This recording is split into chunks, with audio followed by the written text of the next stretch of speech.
we had somebody asked this question about dependence. That was said more in the context of defense.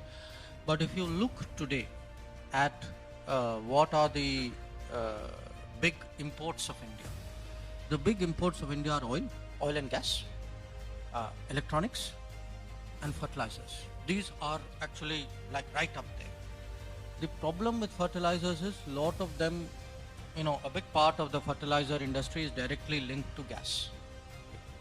So there are limits to what we can make economically at home. But this is where diplomacy comes in.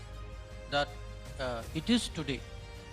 For me, when people speak foreign policy, diplomacy, it's not that airy-fairy stuff, saying the right things at the right place, etc. To me, these are bread and butter issues.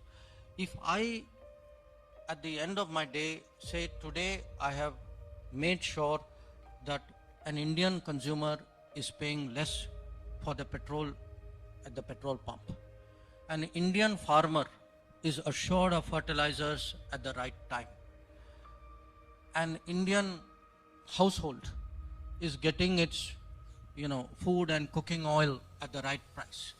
To me, these are really my benchmarks of what is successful diplomacy. And in the last few months, especially after the Ukraine conflict started, but even prior to that, we have been working very hard at diversifying our sources of fertilizers, at trying to reach long-term understandings with suppliers so that we stabilize it for our farmers.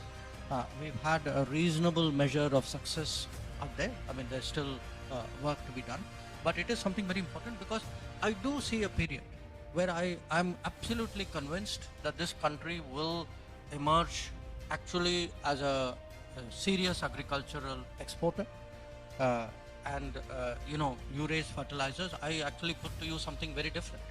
We are, this 2023 is an international year of the millets. If you look at the tradition, the history of millet production in India, it's a very long history. A lot of people ate millets till the new cereals came along. So there are big possibilities there, and definitely the interest of the farmer and making sure that fertilizers are available in equal, reasonable quantities is very important.